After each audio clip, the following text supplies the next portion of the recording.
Those who were not here last evening, maybe, can they just raise their hand a little bit? All right. I give you just a few minutes, 2 minutes summary of what I said last night.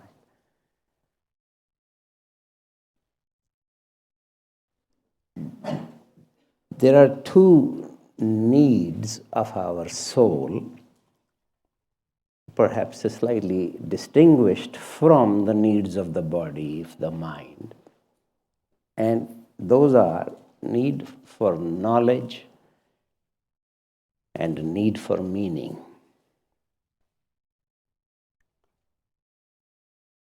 And of course, science really serves the whole enterprise of science. I don't mean one specific science. The whole enterprise of science serves for us the need for knowledge. And I use this word now here much more comprehensively. In fact, almost everything that goes on in any of the departments in the university, they're gathering knowledge, whether it's in the humanities or elsewhere. So science in a very comprehensive sense. And one aspect of that enterprise is a very strenuous effort to try to be as objective as possible. Consequently, to leave as much of the personal characteristics of the scientists out of the picture as possible. Because the ideal really is to find the laws of nature or the generalizations in nature rather than the whims of the scientists who seem to be discovering these. Therefore, what is really looked for is a knowledge which is transpersonal. It's not confined to the goodness of the person or the badness of the person or his tallness, shortness, locality, whether it's in China or in India. None of this is really relevant. However, human beings being just like us, everything has a tendency to be interpreted, to be understood at many levels. And one meaning of transpersonal almost always becomes is non-personal, impersonal, to leave the person out. Whereas classically, the great spiritual traditions, when they wish to contact a reality which is transpersonal, that is not by leaving the person out, but by including the person and not being confined to the limited aspect of the person. Then, the search for meaning, on the other hand, is ultimately a search for relationships. Nothing else can really give meaning to our lives other than how I am related, first of all, with myself. And myself is not to be taken so personally, because myself also has all the elements of reality. All the great traditions have insisted in one way or the other in suggesting that the microcosmos, which is a human being, is at least potentially able to mirror the entire cosmos. We find the echoes of this idea, for example, in the Bible, that man is made in the image of God. This may be a statement of the real, but it is hardly a statement of the actual. All we need to do is to look around. They hardly seem very divine people. Or to look inside. So it is nevertheless an invitation that one could potentially so develop that one would mirror the divine. And this kind of idea, you could find this everywhere. And the suggestion that relationship with oneself is not just to be limited to merely the egotistic self,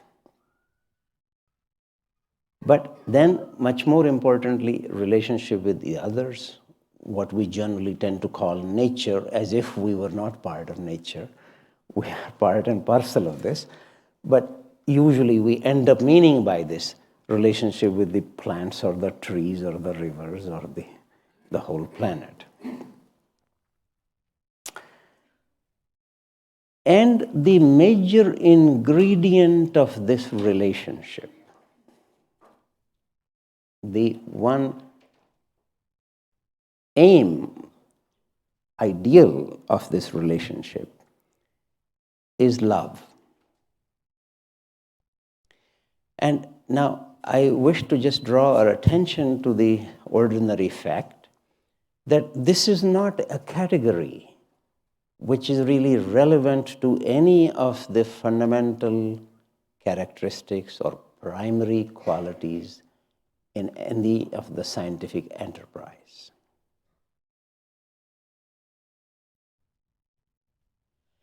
So what happens? On the other hand, there is hardly any meaning to any religious tradition unless they speak about love. So we get, on the one hand, increasing separation of knowledge from love. And if I were to really jump to the very conclusion of my talk, but it'll take me a little time to get to it, it's really until these two are together, our soul cannot be healed, nor our planet. A soul which is fragmented or unhealed or diseased will naturally leave the planet unhealed and diseased.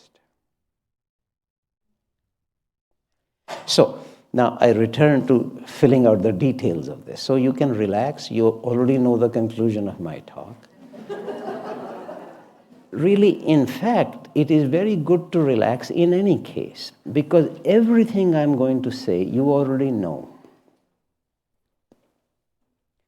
All the great traditions have insisted, as I said even last night, that the entire space is pervaded by these subtle energies, by the Holy Spirit, by the Buddha mind, by God. But that means inside us also we are pervaded by this. And if we can relax, we have more possibility of being in touch with that. Then, if God is there, gosh, we hardly need anything else. Right? So you already know what I'm going to say. It's just that you're not in touch with this. So my hope, or really my aim in the talk, is to a little bit assist you to relax. Not if you're listening to something that you don't already know, you will argue. But if you find something that you already know, then you say, aha, that makes sense. So, therefore, I am hoping to say nothing new.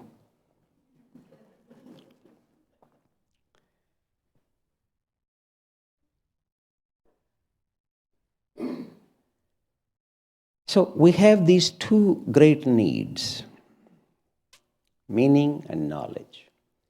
But it is almost inevitable, and history is witness to this, that knowledge becomes largely merely rational, merely mental, eliminating the whole domain of love.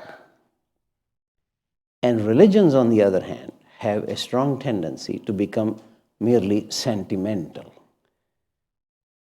and therefore moving away from the whole domain of really hardcore, diamond-hard gnosis, a direct perception, a knowledge, which all the great sages ultimately call our attention to.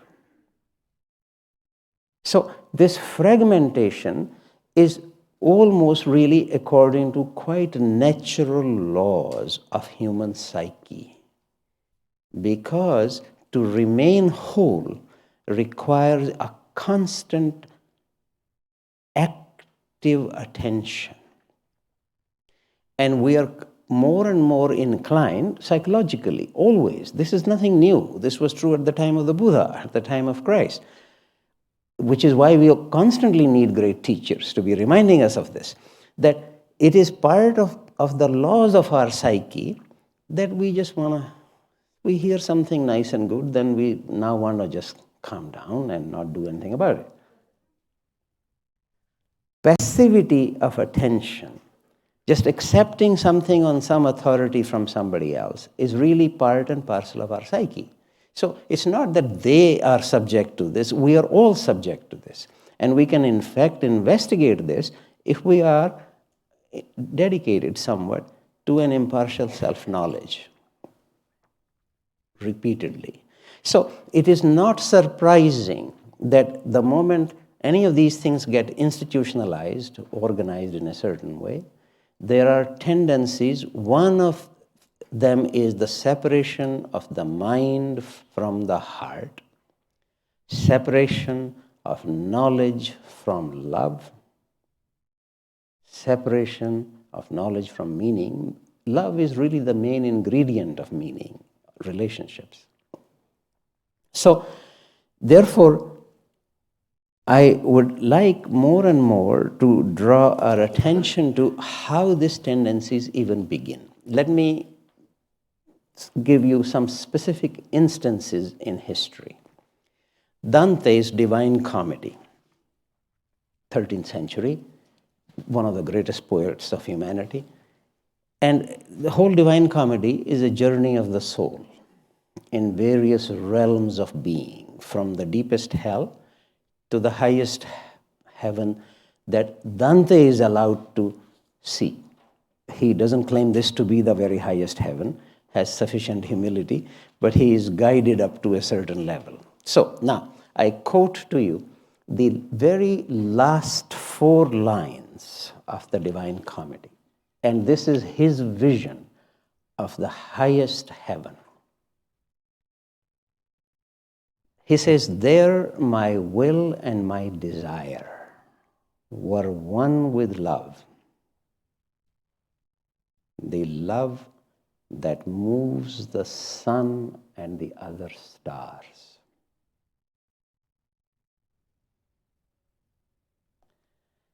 So we are not here talking about the kind of love which is moved by a passing skirt.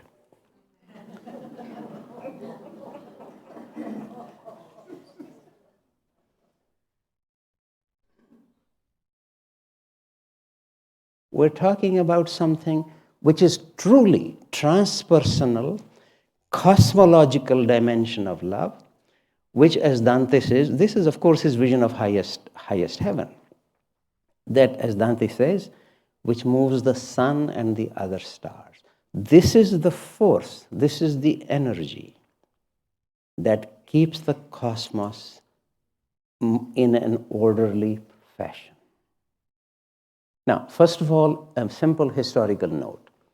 Nearly 300 years later, more specifically 1687, when Newton published his Principia Mathematica Philosophia Naturalis, simply called the Principia in physics circles, only one aspect of love, namely physical attraction, becomes the only force that holds the cosmos together. We call it gravitation.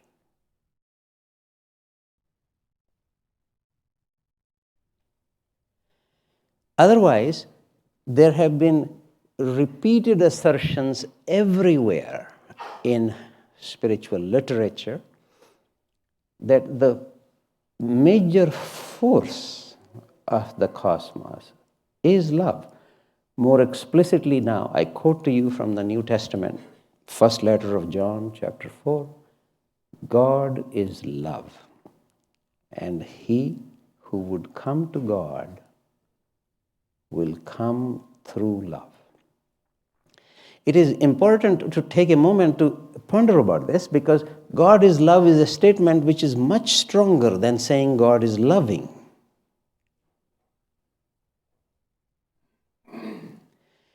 What this says is that God cannot exist. God has no meaning. It has no constitution without love. And we see similar remarks naturally. The language is different. It will be tragic if everybody spoke the same language and if you didn't hear my accent a little different from yours. It would be not so interesting. So we have the Rig Veda, the most ancient text in any of the Indo-European languages, saying Agre Kama Sid. In the beginning was love. We have, relatively speaking, more modern occultists, although even they are now becoming ancient, Madame Blavatsky, saying that the energy in the whole universe, Fohart is the technical phrase she uses, is eros. But we have made eros also somewhat rather lower level quality attached to it. Let me therefore remind you that the way, for example, Socrates uses this word, it includes all aspects of love, which later on were separated into agape, philia, etc., etc. For example, one of the great Greek church fathers, Origen, for the first 700, 800 years, he was very highly regarded, but politics ultimately gets the better of things. So many of his statements were declared as heretical. However, he addressed Jesus Christ as O Eros, O love. So we have ancient, intermediate times, modern times. It's a constant reminder that the main energy or the force, power, running the entire cosmos is love. And then, even slightly closer to us, Mahatma Gandhi practically used to have this as a kind of almost like an equation, a spiritual equation, if you like. He would say God is equal to truth is equal to love.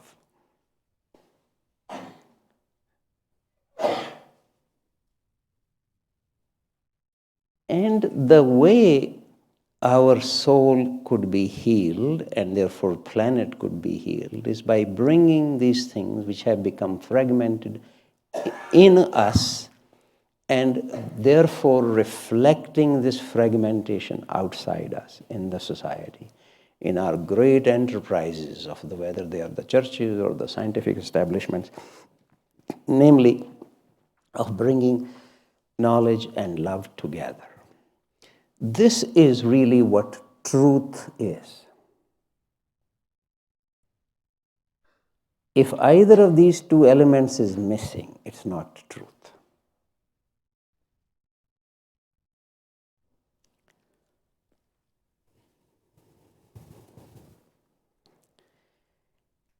And of course, always we return. Every tradition returns, and one can quote even some of the very great scientists like Einstein or Schrödinger in our own days, saying that really the ultimate concern of science also is to try to bring us to some understanding of who we are. But every tradition returns to this, as if the primordial fundamental question always remains, who am I? Or we have this, for example, one of the Psalms, when I consider thy heavens, the work of thy fingers, the moon and the stars that thou hast ordained, what is man that thou art mindful of him? This question is perennial. And therefore, constantly the question, what is a human being? Or when we express this towards ourselves, what am I? All religious traditions have one remark that they share. I mentioned one yesterday. There are only a very few things that they actually have in common. And another one of them is, each one of them insists that the person is not the body.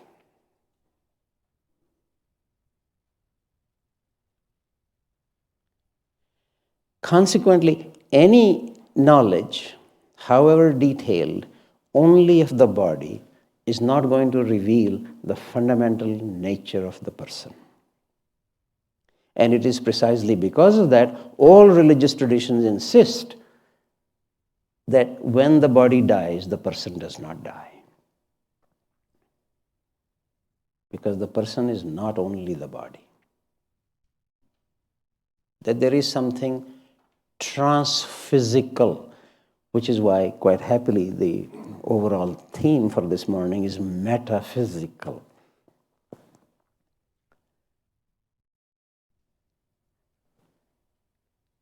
But it's a very interesting thing that we have a kind of a great division among the great traditions very soon after this.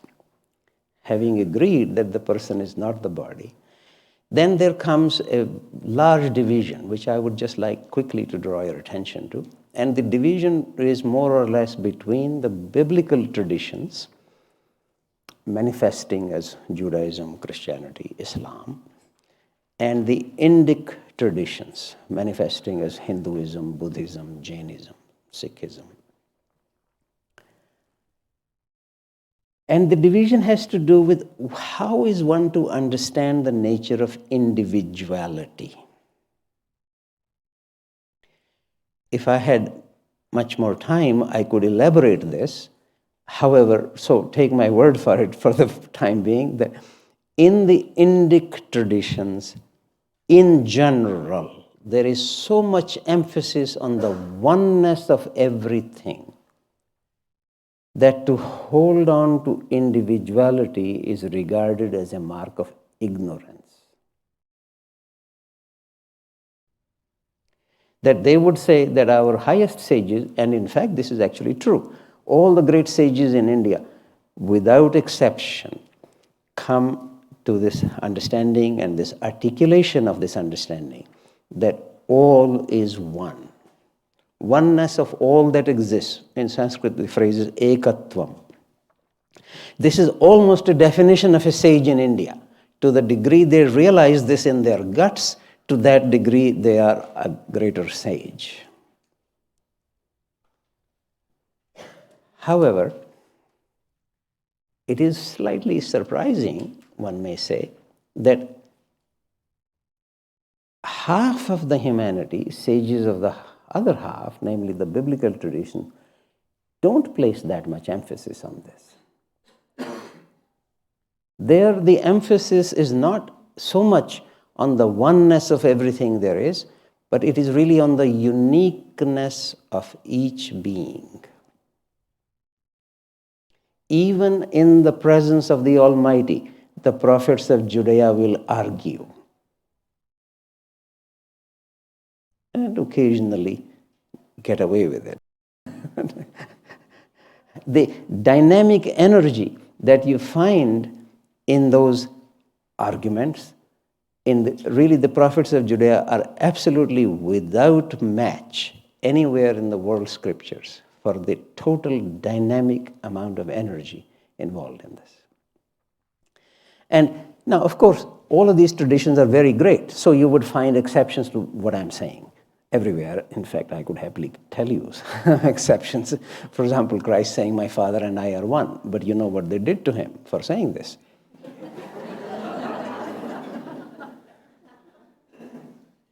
But hundreds of sages in India would say this or have said this.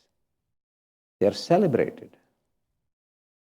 So please come back to this, because this is actually at the core of some of the reasons why we move away from this wholeness of being, because the traditions are very powerful.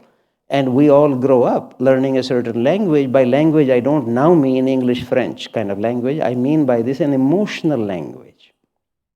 Certain ideas make sense to us because great sages have spoken about this.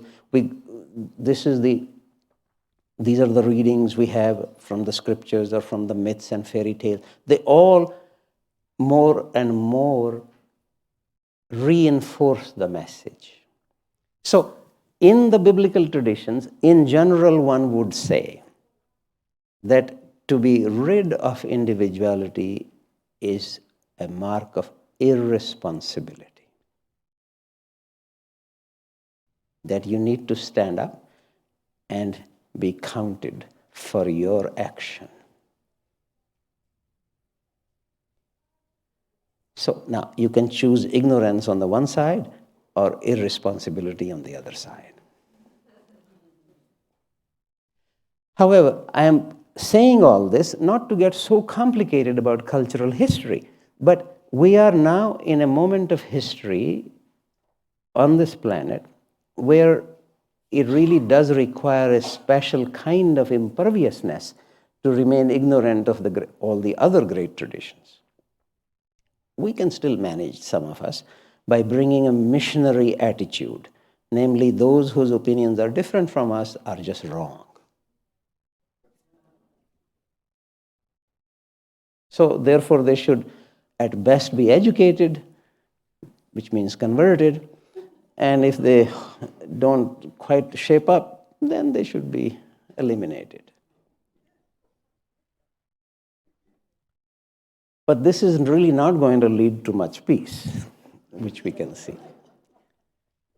But my point here is not really merely a heuristic device to just maintain kind of a peace on the planet, but really to say that this is an invitation to us to think a little bit more deeply. Partly when we realize, and here it is almost universally agreed by all the great sages, that the ultimate really cannot be expressed. Christ said this, Buddha said this, Krishna says this, everybody says this. And if they can't express it, there's no point in me imagining that I can express it. However, they have to assist their students or disciples or followers. So they say many things, always with an intention to invite or invoke a transformation so that the mind or the total being of the person would naturally understand what they are trying to point to. But the moment it is articulated in language, it is already limited. And in any tradition, it is inevitable, just because the great master has said something in a certain way, that's the only way it can be understood. We have examples of this even in history of science. Just because Newton had at one stage insisted very much that light is made up of particles and not really of waves, practically for 100 years in England, it was an anathema for anybody, any physicist, to claim that this could be a wave propagation rather than a corpuscular propagation. So the French or the Dutch, Huygens and other people could carry on doing this research, but the English could not do it because the great master had said to the contrary. So I would therefore like, first of all, because it's really a very fundamental question for us, what is the nature of the person? If we're talking about the needs of the soul, about knowledge and love, etc., it's important for us to know what is the nature of the person. And here we have these two large traditions. Here I'm lumping the whole biblical tradition as one and the Indic tradition as another, saying rather contradictory things. And from my point of view, such paradoxes or seeming contradictions are really, in fact, a great invitation for us to try to see more subtly, especially when we remember that we need the language, but that the language itself becomes an obstacle. That what is the reality behind this? Let me give you an example from physics, which is by this time so much popularized that everybody would know this, even non-physicists know this. We have sets of experiments in which, let us say, a bunch of electrons behave just like waves, honest to goodness waves. Then we have other sets of experiments in which the same electrons behave honest to goodness as particles. This is well known. Now it's almost 100 years old by this time. We're talking about from the 1920s, these kinds of experiments which were done. And this is what is sometimes called the wave-particle duality in physics. Now, physicists, of course, because of their great success, when they are told, but this doesn't make any logical sense, because a thing has to be either a wave or a particle, that is the tradition, that's the language, that's the history, then they say, well, too bad for your language, too bad for your for your history, or for your logic, because they can get away with it.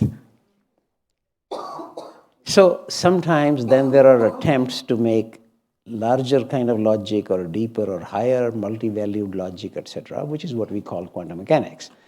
The whole attempt there is really to account for both of these kinds of measurements or appearances, one of them completely so in one set of experiments, another completely so in another set of experiments. Two different perspectives leading to two different points of view.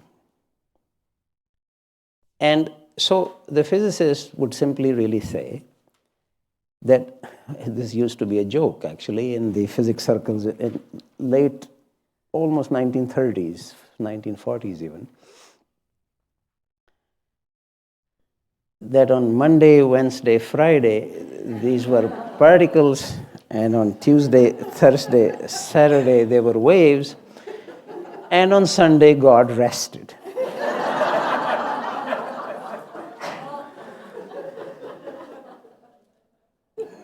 It was a great crisis in physics. And the way it is resolved by essentially confounding all the simple-minded folks, saying, well, now you don't really understand this. We have this bunch of equations which have a wave-like aspect as well as a particle-like aspect. I remember my conversation with Freeman Dyson, who actually inherited the chair of Einstein at the Institute of Advanced Study in Princeton. And we were just talking about it, and Freeman said to me, well, you know, this is how we train our graduate students in physics. When they ask questions like this, we say, well, you work out the results and you can apply these equations and we can produce things. We can produce the atomic bomb based on all this. So we must know something.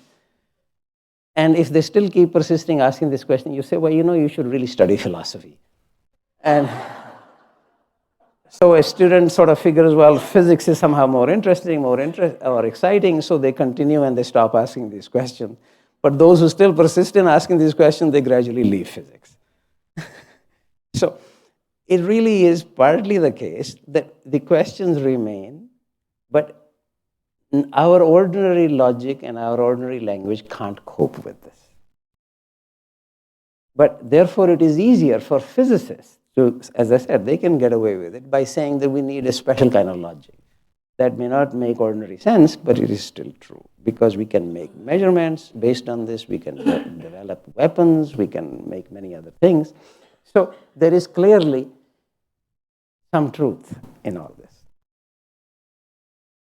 However, what is really important for us, now I am using this merely as a metaphor.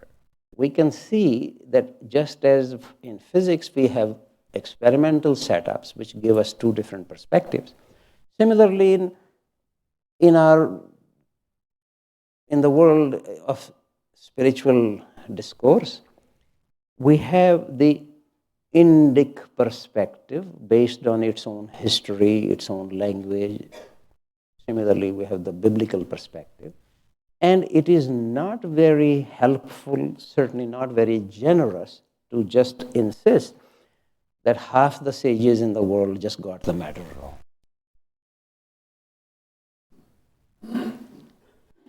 But to try to really see that in spite of what the logic or ordinary language seems to insist, as if the word oneness of everything and the uniqueness of everything, these are two separate or contradictory things. But if we look at the actual experiences and the behavior of the sages in any of these traditions, what we find that it may be contradictory in language, but in their behavior, they actually lived or treated their disciples or taught them individually as if both of these aspects were simultaneously true. Oneness of all there is, yet uniqueness of each person at the same time.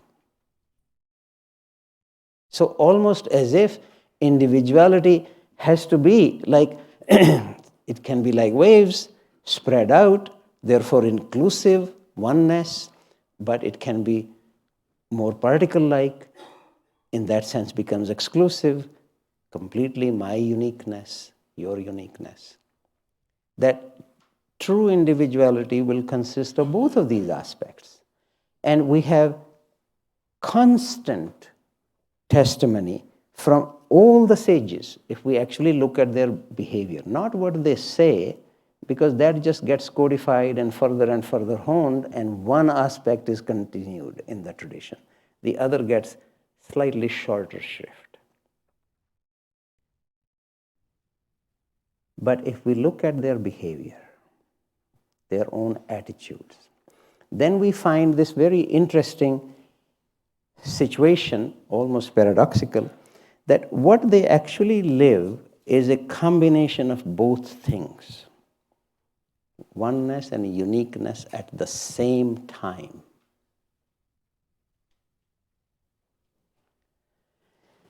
And if I could suggest this, we don't really have a phrase for this kind of attitude in our languages. We have something called first person singular. This is a first person universal.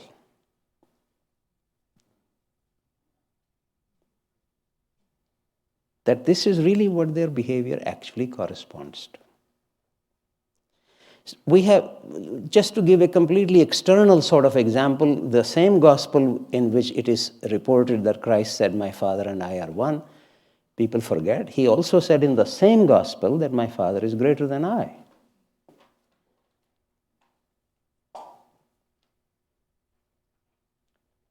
Oneness and uniqueness at the same time requires being so deeply centered in the heart of reality that one sees that everything comes from the same divine source. Oneness of all there is. But that each one has a unique path, a unique contribution, or even a unique difficulty.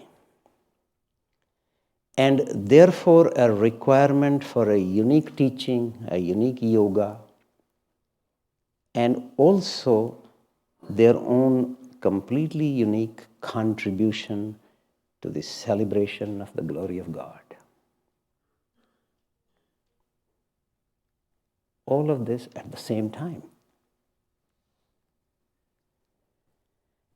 Only then, if we can keep all of this together, meaning and knowledge, or love and knowledge, then we come to truth, or aspects of our individuality, oneness of all there is, yet the uniqueness of all there is. Then only our soul can be healed, and our planet also. Thank you.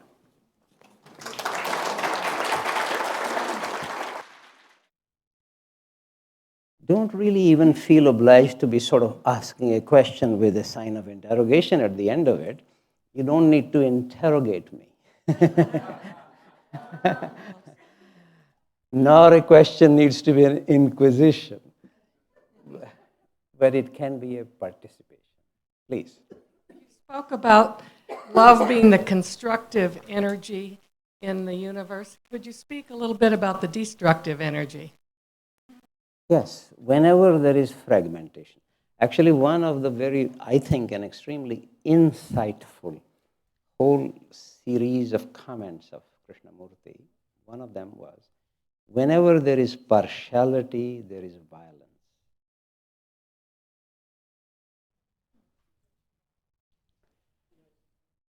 If I am not whole, I am inevitably, through my actions, through my thought, through my interactions, through my relationships, I would add to violence.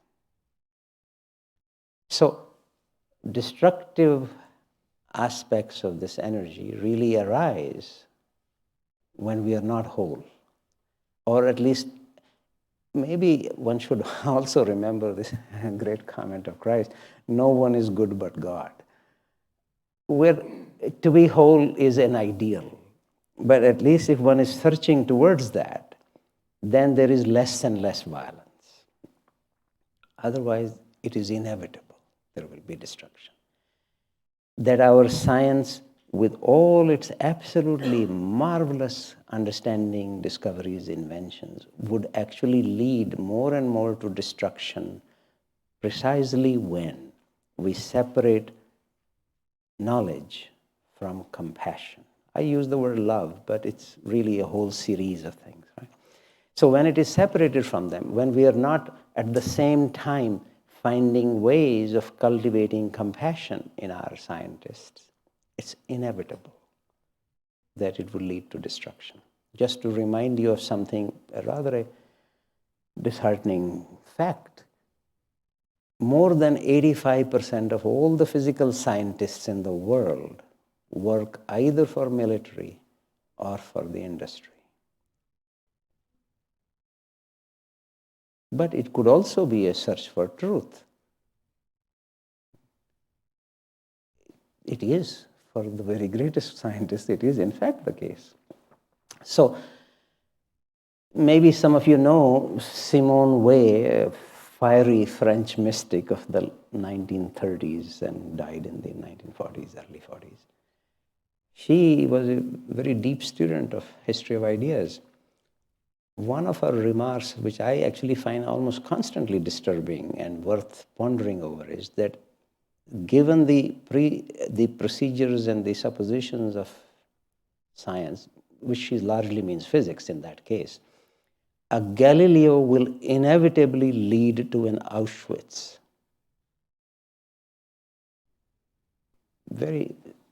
I don't know whether one would wish to agree or disagree, doesn't matter. But here, this is her comment, not my remark. And I think there is, you see, it's because if it is built on this kind of partiality, it will lead to violence. Please tell me, is it possible to refer to the unity, the atonement in esoteric science to the energy within us and the individualized self to be the uniqueness, the individualized matter? So reiterating energy to matter, to the divine self, to the lower self, is it possible? Yes. I think we have, quite often in our ordinary discourse, we tend to speak about things which are inside us and things which are outside us. First of all, it's a usage in language which actually needs to be questioned, at least occasionally. So let me now invite everybody here. What do you think is the boundary of what is inside and what is outside?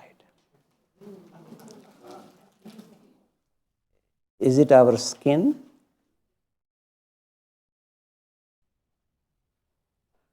Because I could take blood out of this, right?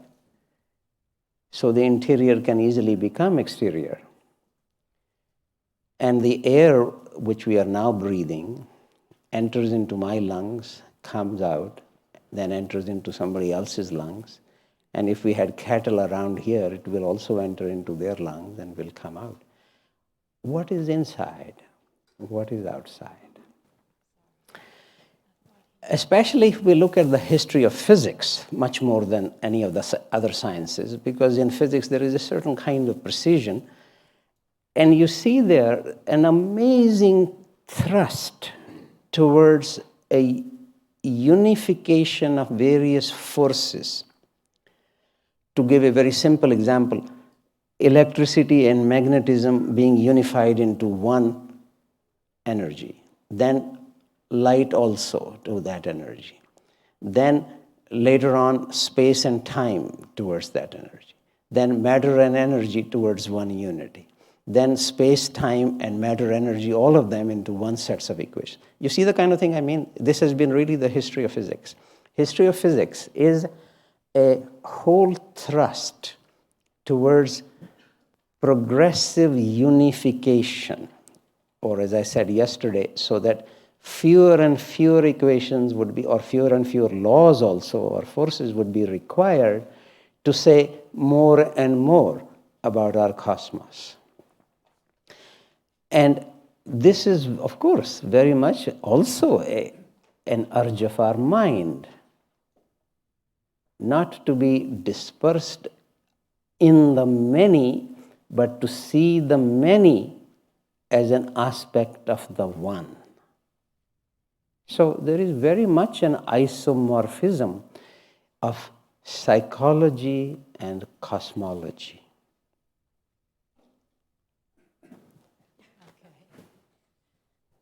You know, I just wanted to reiterate, really, in my own words, what you are saying and recap it, because I think once we identify that we are spiritual beings and all interconnected, I think that what I would consider our manifestation template, that's our consciousness that we bring in, is it as it one minute and not separated. It's about really being separated from source or God, or call it what you will, so that the physical body is alarmingly, let's say, displaced if you feel the separation. In other words, we create, I believe, our personal holograms. Those are just energy manifestations.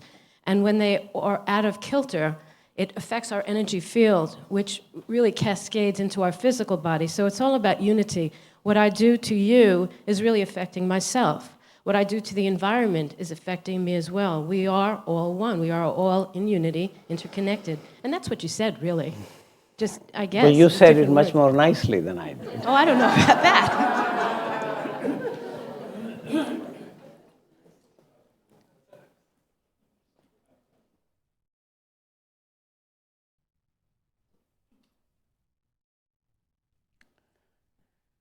Anybody else? Hi. Thank you for giving this and sharing this with us. It's very good. In my own studies about this, one of the things that keeps coming up over and over and over is the problem that we have with our language structures. In our language itself, we have subject, verb, object. And that in itself implies a separation from the world. I'm here, the rest of the world is out there. And our language determines who we are, and then we determine who our language is, what our language becomes. And this just, it's a cultural reinforcement that keeps going on. And when we come into quantum physics, we see the same thing. Where when you read what quantum physicists are speaking about, you cannot do a quantum experiment without the observer going into the intention of the observer playing into the outcome of the experiment. And then the quantum physicists go ahead after they say this to describe it in terms of still it's just an objective world out there. And you're going like, what? You don't, it's like you said it, but you don't get it yourself, you know? Where I'm going with this is, are there any attempts that you're aware of to try and reformulate our language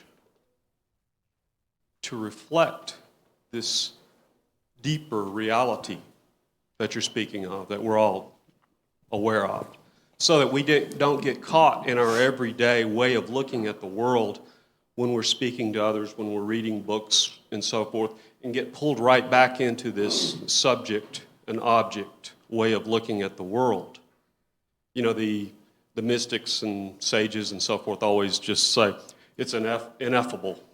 We can't really express it in any way. But are you aware of any attempts to push our cultural thought through the changing of the language structure itself? Well, you know, language is not quite as amenable to our manipulations as we might sometimes wish, or only manipulations are made by the advertisers. The really serious attempt at what you just said, there have been two quite grand attempts. One is of symbolic logic. And that has a major difficulty because ultimately all attempts at symbolic logic run into the nature of thought, or if you like, nature of mind, but more to say with thought. That thought itself operates only in certain categories: space, time, causality, number, etc. And we have had very great philosophers, Aristotle, Kant, discuss deep down structures of thought so that these categories are really difficult to go beyond it. If you do go beyond it, it's no longer thought that can be expressed. Which is why very great mystics, and in fact some of the very great philosophers even, though they themselves may not go beyond it, but they would certainly come to the understanding that something needs to go beyond it. For example, Wittgenstein, a great philosopher of the 20th century, is saying, of that which you cannot speak, you must remain silent. So there is always this push towards that we use our words to enhance silence. But of course, we can also get so mesmerized by the words that it leads to more and more words. Otherwise, the other attempt, for example, this was a very grand attempt made in developing Sanskrit. As you know, Sanskrit was never the language of the folk. It was specifically designed. Sanskrit literally means well constructed. It was designed specifically to allow more and more inner harmonics of the word, more and more resonances, more multiple levels of meaning, so that it can then be understood at varieties of levels corresponding to the quality of the mind that encounters it. But in any case, what I need to now return to again for a moment is to say that it is possible to enhance silence with sound. Sounds which have been given a cognitive meaning is what we call words, but we have music.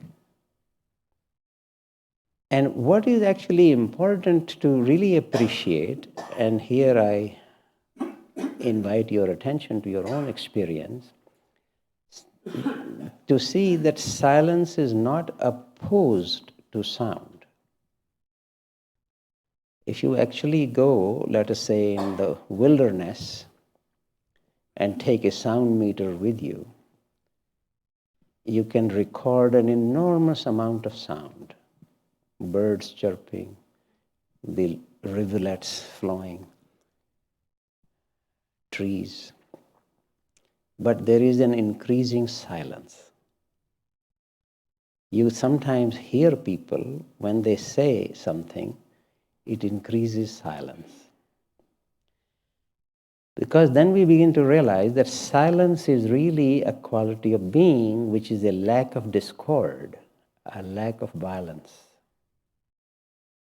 Just as movement is not opposed to stillness. If you sometimes see a very good dancer, some sculptures of Shiva dancing actually convey that, enormous amount of movement, but at the center it is all still. those are the actual existential directions to take. Externally, I said 2 major attempts have been made. Thank you for your question. I'm going to let Betty monitor this, so please hear. I hope my question will not appear to be redundant, but do you think that the world will ever gain in spirituality as a recognized reality, or will it always remain a covert phenomenon? That's my question. I hope you can follow that.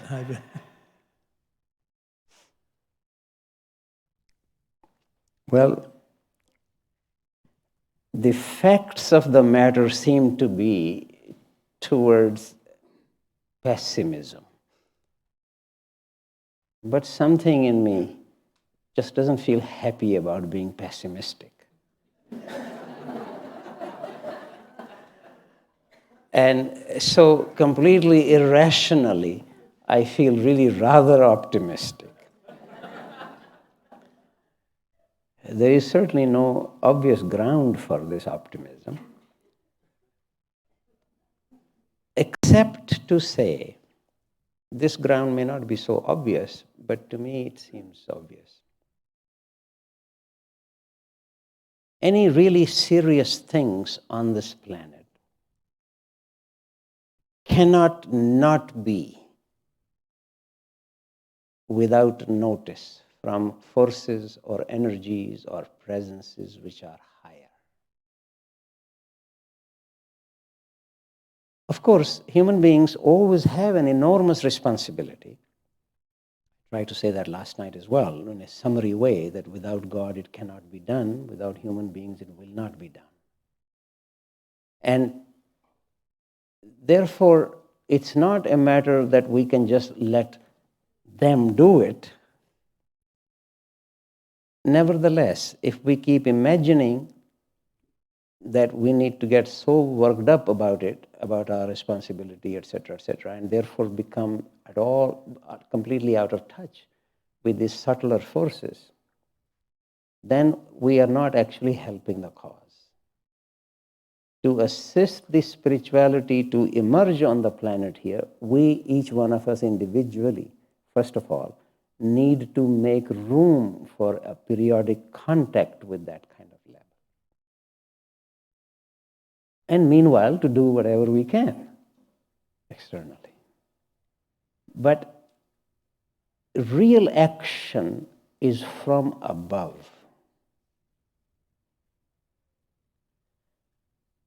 Ecclesiastes actually says all healing comes from on high.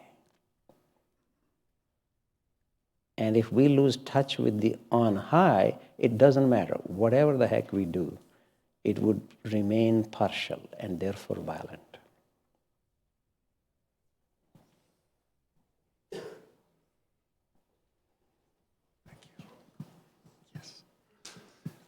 You used the metaphor from physics, the wave-particle duality, and expanded it to, and expanded it into the world of metaphysics, philosophy, religious convictions. And the gentleman asked, is there such attempt for a language or a way in which this plurality, if I may say, because possibly, just possibly, what if the world is truly pluralistic? We have a single reality, but it is appearing us in a pluralistic, fundamentally different way. Nirvana is not the Almighty God, and so on and so on. We will have fundamental differences, consistent philosophical, metaphysical theories. Now, however, science comes along a little bit, and there is what's called the Tapas Theory. I don't know whether it's familiar. This is conceptual mathematics, a branch of which has a language in it. With Professor David Bohm and Krishnaji, we entered into this field, led us to what's called a dialogue. The essence of dialogue, and very much comes from Tapas Theory. If you and I come together and make honest attempt of exposing, opening ourselves to each other, and we find the common elements, we overlap. Where we overlap is sufficient. That resonance allows you to be an individual, expanding what we have been dialoguing, spread in you, spread in me, maybe different ways.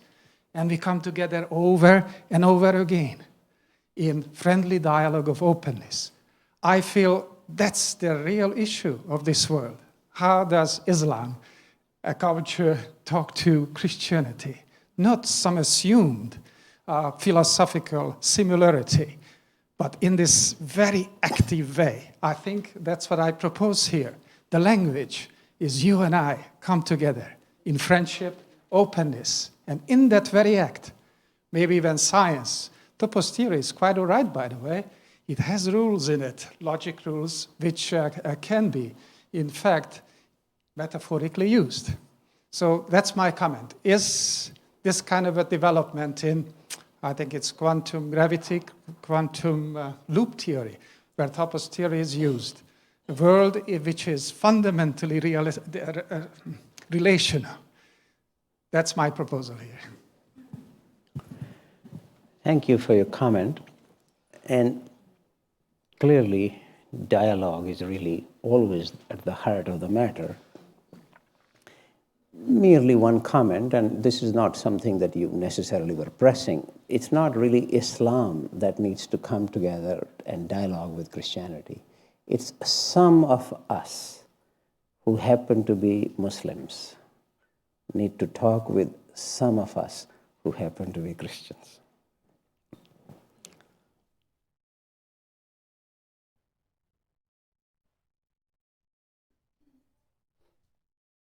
Thank you. I'm not certain of the date, but somewhere between the 12th and 14th century, I think the Christian church decided to deal with the divinity of Christ through deciding that he was 100% human and 100% God. Is that a particle wave issue? Or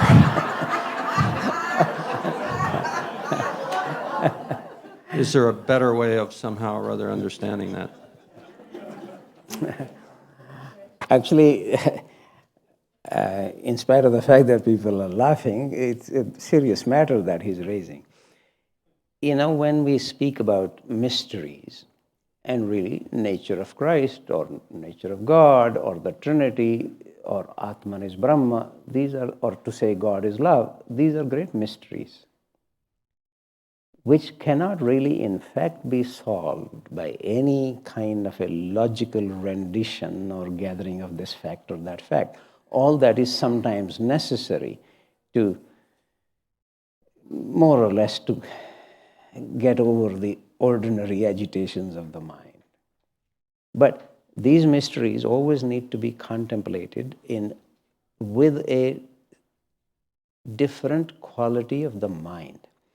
And whenever these issues have come up in the church councils, this was not only the first time this issue came up, what has always struck me as very interesting, there have been movements within Christianity in which there was a claim that he was fully human or partly human, and then other movements which were partly divine, that kind of thing. But the church councils have almost always declared either of these two positions on the side as heretical. And even though it does not make logical sense, by which one really just simply means that our ordinary logic, which is essentially Aristotelian, which essentially says that X and not X cover the whole domain. That's the heart of Aristotelian logic. That according to that logic, which is fairly suitable for most of the ordinary things we do, and in fact, within science, that was the prevailing logic until the arrival of these paradoxical things, which then led to quantum mechanics.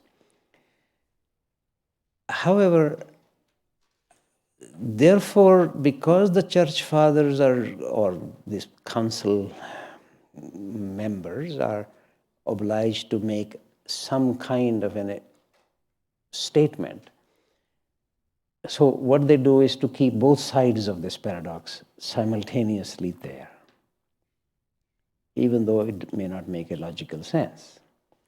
But there is always, those of you who actually even occasionally attend, let us say, a Roman Catholic Mass, there is always a time when the priest would say, now let us contemplate the mystery of. They would say mystery of Trinity or mystery of Incarnation, or it's a mark of our time that they usually don't allow more than 15 seconds for this contemplation. But otherwise, the pews might get emptier. However, great saints and sages within Christianity have spent literally lifetimes contemplating these mysteries. And therefore, the suggestion that contemplation, which is really another way of saying that can I still my ordinary mind so that another quality of mind naturally comes to the foreground. And there, again, I used that expression even last evening, that this mystery is not solved, but it is dissolved. It no longer unhinges me. It no longer creates additional noise in me. In fact, if anything, then I am led towards a kind of a celebration, ananda, delight.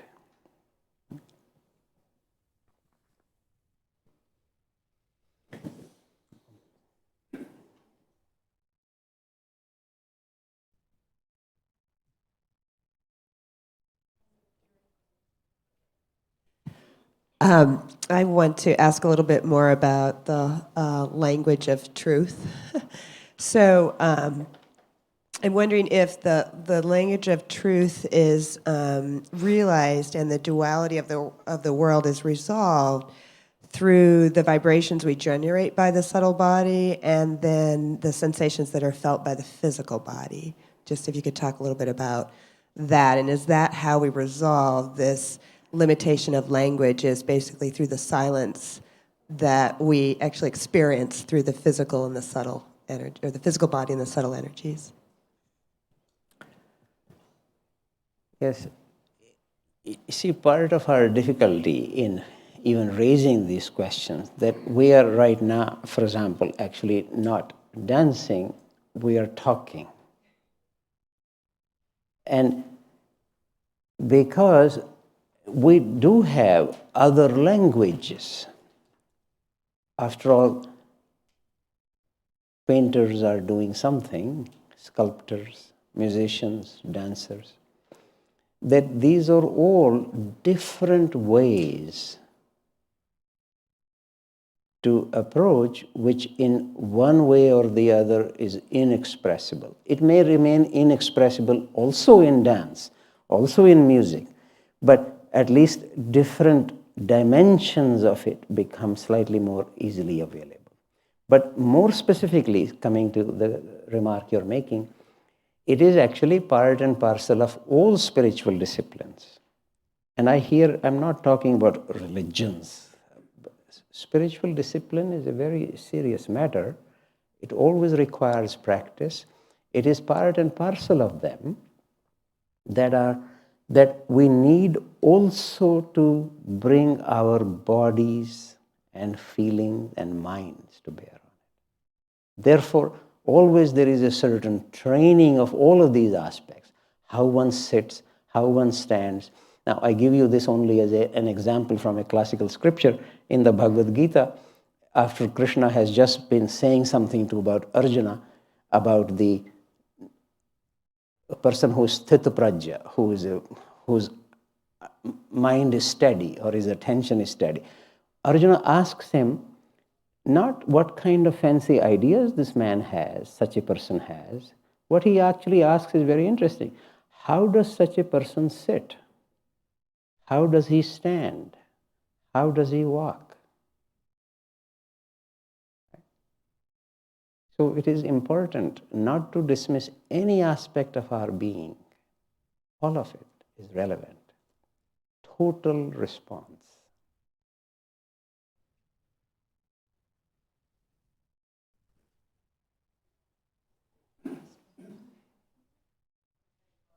This will be the last question. Thank you. As I flew over the continental divide, this question came to me, and you're to me, you're the embodiment of the particle wave question, the spiritual seeking scientist. And I thought, this is what we're doing. We're kind of at this place where science and spirit coalesce, but appear at times to be these precipices and worlds colliding. And so you, as a spiritual seeker and a scientist, do you ever, and I'm sure you do, but tell us about when you get to the point where you're immersed in this mysterious mess and you get deeper and deeper and closer to the mystery, do you feel, does a little voice whisper in your ear, if this is that and that is that and I am that, what am I doing here with this scientific experiment? I'm trying to discover that which is undiscoverable. Well, what is discoverable is really not that interesting to discover.